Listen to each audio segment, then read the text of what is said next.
Hi everyone, welcome to another episode of Ant Ninja Video Interviews. So today we have a really special guest. We have Dr. Grace Lee here, and she has a really interesting background. She is the definition of someone who stacks up multiple skills into something that is really interesting. She has a PhD in neuroscience, and she also has a lot of background in online marketing, content marketing, and e-commerce. So let's get started. First off, Dr. Grace Lee, why don't you tell us about what you're doing right now in stem cell technologies and also with your e-commerce platform, and then we'll go backwards from there. How does that sound? Sure, that sounds good. I'll try my best to summarize. But yes, I do wear multiple hats. At Stem Cell Technologies, my title is a Senior Product Marketing Manager, and I'm in charge of basically developing the market strategy, the go-to market and the market strategy for certain product lines. And the product lines that I'm in charge of are tools basically that help with life science research. And so the clients that I serve are biopharmaceutical companies and other biotech companies that are doing life science research to develop therapies for currently incurable diseases.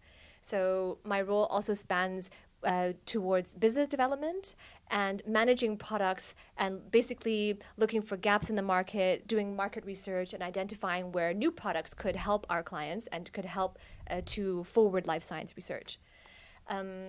And in addition, I also run my own digital marketing company, which is Crimson Marketing, and it's an e-commerce platform. We started out in marketing consulting, and then I decided after incorporating that just took up a lot of time.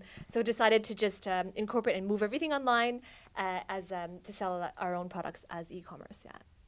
So multiple hats, as you can see. So now that we have an idea of like what you're doing right now, I really want to get to know about how you actually got started with the e-commerce side, because that seems to be what you really want to do in the near future. So what got you started? Was it the blog, or was it another e-commerce platform you're doing? Well, when I was a PhD student, there's this halfway point called the comprehensive exam, and PhD students are most stressed about that. It took me close to a half a year to study for this, to prepare for it. And as soon as I was done, I felt like I had a little bit more time. But during that time, my stress reliever was really cooking and entertaining. And so at that time, I was renting basement suites around the city. I was actually a PhD student at UBC. And I would invite friends over, cook for them. And every time they came to my house and they would partake in my food, my rule was, don't bring anything. This is not a potluck. This is not a potluck. I'm providing all the food. And then they would always come back and say, oh, you know that dish you made? Can you send me the recipe? I like that. And this happened time and time again. And I did old school, like, oh, I'll email it to you. And I would type it out and email it to them. And this got kind of tiresome. And I would post pictures on Facebook too. And they would like it. And friends of friends started liking it. Until somebody, and I don't remember who it was anymore, gave me the idea. She said, Grace, you just start a food blog. And finally, after I finished my comprehensive exam, I said, I'm going to do it. So I got a Bluehost account, and I actually launched my food blog, which is Graceful Cuisine. My tagline is Cooking with Grace. So then it launched from there, and at that time, I was a PhD student, and I was paid a salary of $16K a year. Very frustrating, and it was impossible to live a comfortable lifestyle in Vancouver. So then I decided I need to have a side income to supplement this. Otherwise, it's really difficult to pay rent. And I thought, hey, maybe I can monetize my food blog. And I did. And with that process, I really learned a lot about digital marketing, affiliate marketing. And then that's how one idea build upon another, I decided, well, if I learned how to do this, I think I could teach other business owners how as well. So then that's how Crimson Marketing was born. It was all about teaching small to medium-sized local entrepreneurs how they could market their brand online. Okay, so you went from starting the blog and then you jumped right into Crimson Marketing, but the middle part is the stuff that I really want to know about. So what kind of strategies for marketing and branding did you learn along the way? Like, what were the most important lessons or any mistakes that you made when you were building that blog? The food blog? Yeah, the food blog, the Graceful Cuisine blog. Yeah. So when I look back at my first few posts on that blog, they were really kind of scary because at that time I was still learning how to write online and how to take photos. So that was a really important thing, is when you have a food blog, everything, it needs to be visual, it needs to be beautiful, it needs to be attractive. And at that time I didn't have much in the name of equipment, and I was kind of learning how to do lighting and taking food pictures. But I created a studio, a makeshift studio at home.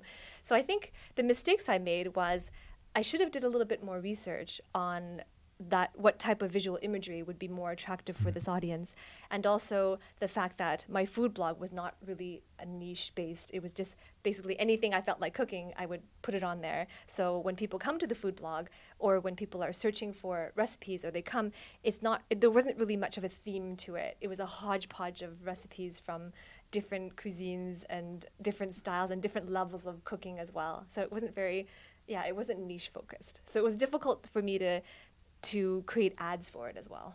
Oh, I see. Yeah. That's interesting. But then I noticed after going onto your blog recently that you're also selling a few products on it, and you've been monetizing it. So That's right. how did that idea come about to start monetizing this, and how did you go about that? Right. So that would be affiliate marketing. So in addition to being a food blog where I share my own authentic and I write my own authentic recipes, I also buy a lot of kitchen tools, appliances, and then basically it's like writing a review for it and saying, yes, I enjoyed this, or no, I would not recommend this, and I would take pictures of it and show different ways to use it. And basically, when I talk about that piece of kitchen equipment, I would have a link, an affiliate link. And so when people click through, because they read my blog and they're looking for that item, and I would SEO, so they would search for it, it would take them to a link where they could purchase it if they wanted. And so it was part of being an Amazon affiliate. And when they purchased it, then I would receive a royalty based on that purchase. Or even if they navigated away from that product and they purchased something else, I would still receive a royalty. And that's how the affiliate part was monetized. Okay, that's awesome. So you learned quite a few things Yeah. trying to monetize it. But my question is, like, how did you go about learning these things? Because let's say you start a blog and you want to start learning about SEO and whatnot, and you do a quick Google search. There are thousands of articles, and how do you know like what works and what not, and what are some good resources? Like, how did you go about deciding that? So basically, the first online tool I used to teach myself this was a guy by the name of Pat Flynn, and he is basically a digital marketing smart passive income guru, and his blog is called Smart Passive Income. So it was based on his teachings, and he offered some online video courses. I just purchased them and I would watch them on my own time, or I would read and subscribe to his blogs and follow him on his various social media platforms. And it was first started out learning from him, and in terms of digital marketing, SEO, and where to go from building your website, there was my favorite blog would be Moz, M-O-Z, and I would follow them and learn about tips and tricks on Google AdWords or SEO hacks like that. Yeah. Interesting. So, do you have to be really technical to do that, or? I had to be very technical. I also hired a website designer and someone who really knew how to code and personalize the website. So I hired someone to do that for me, so that I wouldn't have to learn HTML from scratch and coding from scratch myself. I just didn't have the time. So there was that as well, and working with somebody who had experience in digital marketing and just asking for advice and giving them administrative access so they could make changes as necessary. Awesome. So those are a lot of things you learned, and then out of all that came Crimson Marketing. Yes. Right. So what happened after Crimson Marketing? What do you mean by after? Like what did you? How did you start the consulting business? And I think there's also a partner with that, right? How did you? That's right. How did you start this with the partner? Did the partner was he also working on the Graceful Cuisine blog, or? No. So Graceful Cuisine was all was my endeavor. It was my thing, because it was actually branded based on my name and my photo, right, and my background. Yeah. But okay, so in terms of Crimson Marketing, it was consulting, and at that time it was all based on cold calling. So we wanted to consult, and our key demographic was small to medium-sized businesses and baby boomer generation who knew the importance of social media but just could not understand it, or they were not on social media but they knew that it was important in this societal context. So those were our ideal clients, and we did a lot of cold calling, we did a lot of pitching, and at that time, I joined the Vancouver Board of Trade. The Vancouver Board of Trade and the Small Business Council, and there's an arm of that called this Company of Young Professionals, and they are for entrepreneurs under the age of 35, and I'm a part of that, and that was where I was able to really learn how to navigate and network and try to meet clients and to connect people through that small business community. Oh, that seems really interesting. What were there some things that you learned that helped you guys get your first few clients for Crimson Marketing? We learned that we needed to create different price packages for different depending on the target market that we wanted to make. So there had to be a price point that could satisfy different demographics based on their needs and their price sensitivities. So that was something that we learned the hard way. And the other thing we learned the hard way is that we just did not like cold calling. So being in the Board of Trade really helped because there were a lot of people in the Small Business Council who fit that demographic, and they could have been their company could have been very seasoned in the market, but they didn't have a very strong social media presence, and they needed someone who understood the platforms to get them more visible online. Oh, really awesome. Yeah. So then we were talking about how you got a few clients after consulting with Crimson Marketing, and then you decided that consulting actually takes more time than you wish. So you, out of that branch, this e-commerce idea. Right. So can you talk a bit about that? Yeah, it took too much time because at that time I was still a PhD student and I really wanted to graduate and I was desperate to finish and move on to my next milestone. So I didn't have a lot of time to meet with clients, and you had to go around their schedule because they're your clients, and I couldn't, and it was really difficult to be in, two places at once and also need to finish PhD and be answerable to my supervisor. So that was, and also my partner did not enjoy cold calling as well. So we decided this may not be the business model that we wanted. But at the time we were in the position to incorporate, and we did that, and then that's when we came across another business model, the e-commerce business model, and then that's when we were trying to innovate and decide what products that we wanted to put out there, and how did we want to get our products known in this marketplace, and who did we want to provide value to. And that's when we had that whole discussion about business model generation and how we could navigate that.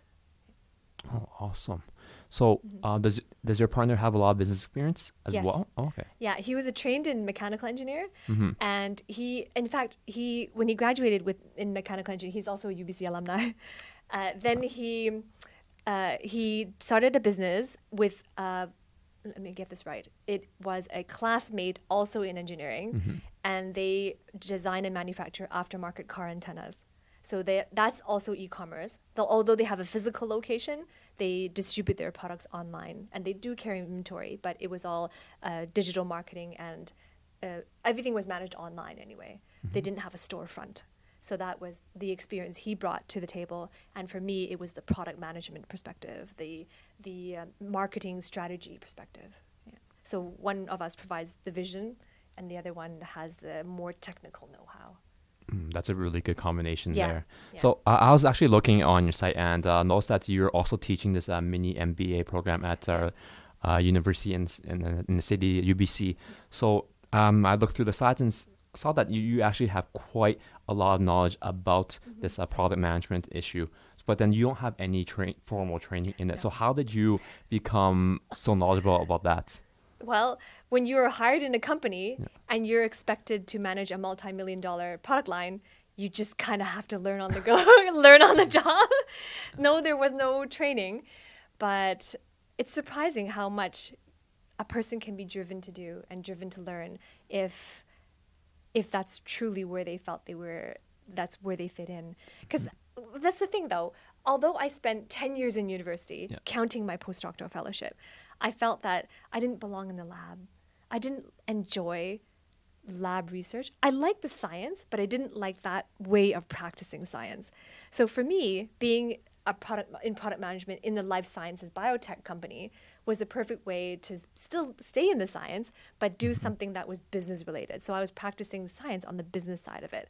So that passion was enough to really drive me to learn, what is this product management? What's it for? What do I do? How do I put great products out there? How do I manage them? How do I connect audiences with innovation? And that was basically, that's the piece of it that I really took away with it and ran with it. Yeah. Sounds really awesome, actually, just learning on the go. So that kind of brings us back to kind of where we started. Mm-hmm. So that now you're starting an e-commerce platform. You really want to build off of that. And we also talk a bit about what you're doing at work, which is executive at product management and marketing at a biotech firm. So at this point, we just want to get to know you a bit more. So you're talking about how you also like to do photography, and I think you also just came from the gym, right? So what do you do on the side from your main full-time job and your side business? What else do you do? Yes, gym, correct. I really like exercising. So I'm a fitness buff. I like the P90X series and the Beachbody Insanity series. I think I graduated from those programs multiple times over. Oh, awesome. My friend's got his first abs from the P90X. Me too. Yeah, me too. So that was my driver. Somehow I got up one morning and I said, I'm going to get a 6-pack. And then therefore I got the whole set, the DVDs, and I just went through over and over. And it's just amazing. I find that all the pain and the stresses that I feel at the end of the day are gone once I start, something like that. I quite like jogging too. Other than that, really, my passion is public speaking. Public speaking? Yeah. So actually, I get invited. How'd that happen? Well, it started with the Vancouver Board of Trade. Mm-hmm. When I joined it, later on, I was nominated to be the chair of communications. And I really became an advocate for small business owners in BC. Really, the challenges they face in this uncertain economy in British Columbia and in Greater Vancouver alone, they have sometimes it's quite insurmountable and it's very overwhelming. So when I was an executive with the Board of Trade, I still am. So as an executive at the Board of Trade, we did a lot to find out how policies in British Columbia need to change to better support small business owners, micro or small businesses. Mm-hmm. And in that role as communicator, I talked to a lot of, business owners who were just starting out or who were very seasoned in the community, and I had an opportunity to interview them just like you're talking to me right now. And it was just amazing, that experience that I got. And I did things like I published newspaper articles on them. I profiled these business owners, and I was invited to speak as well, like a talk sort of like TEDx. Oh, that's awesome. Yeah, so I did a lot of that, and then people just find out about you, and I actually frequently get invited to do talks on career development and also on business. So those two are my niches, I guess, for public speaking. So that's what I really enjoy, and I have a meetup group called the Rogue Academics because I've gone rogue. So it's the company. It's called the Company of Rogue Academics, and we meet. I try to meet every month anyway, and we just talk about various topics, basically to inspire PhD students, graduate students, or postdoctoral fellows, how they could navigate their careers, and that it's really okay to leave the academic institutions. It's really a different world out there, and I give them the tools they need to navigate their careers. And I've talked about things like how to start a business, entrepreneurship. I've brought in partners and lawyers to talk about financial literacy and preparing your wills and estate planning. I've led seminars like that just to give them the tools that really our academic system, they've taken out of the school system. They don't teach that anymore. So I want to fill in those educational gaps.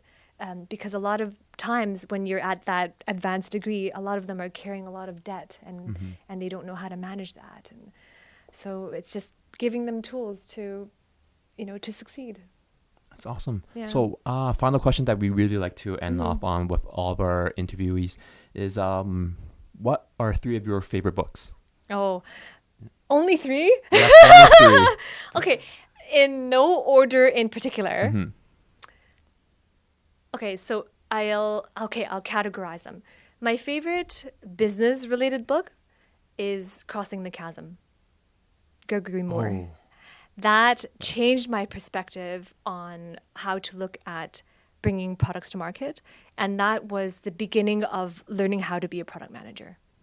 and how to think about established markets versus innovation, and how innovation can really disrupt established markets. So basically, Gregory Moore was a pioneer of the product life cycle and the product the technology adoption life cycle, and that was a really interesting read for me, and I always recommend that to somebody who wants to transition into that role.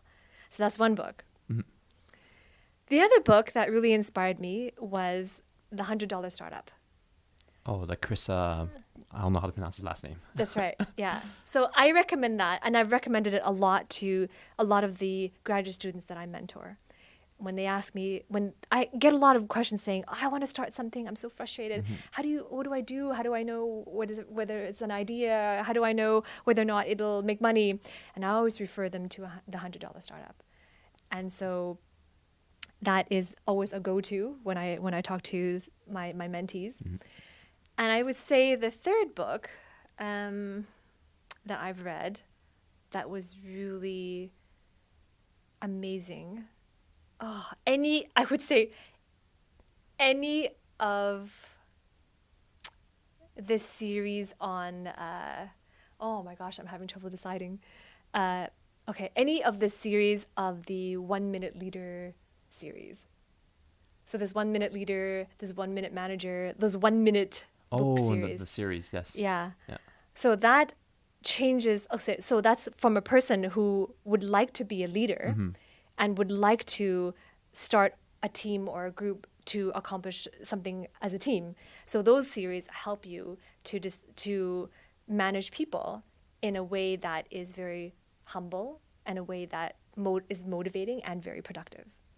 So I would say that, those would be my favorite books. Awesome. Those are three very interesting choices. So we're going to link to those below if you want to check them out. But that concludes our questions that we have for you. Do you have any final comments for people who are looking to start a blog or their own e-commerce business? Any final comments? Well, I know that you help a lot of folks who are starting out, who want to start a blog. And I just wanted to ask you, when people come to you, do they usually have an idea of a topic of what they want to blog about? Or are you full 360 mentoring, as in helping them to decide what they want to blog about and then also empowering them to blog about that? Or do they have to come with you with an idea already? So I think the best way to answer that is with an example. So one of our partner's brother is looking to start an online blog, and that's because he actually has his own business, but he wants to promote it not just inside his city, but also nationally, because he lives in the States, but he doesn't want to be just limited to where he lives in the city. I see. So that's one way that he wants to do it. But I think people who want to start blogs, seems like they already have an idea what they want to do, but they don't know the details. So they have this vision in mind, but as for the details, that's where we want to help them. So I think that one way we're helping our friend's brother is, so we set up a blog for him.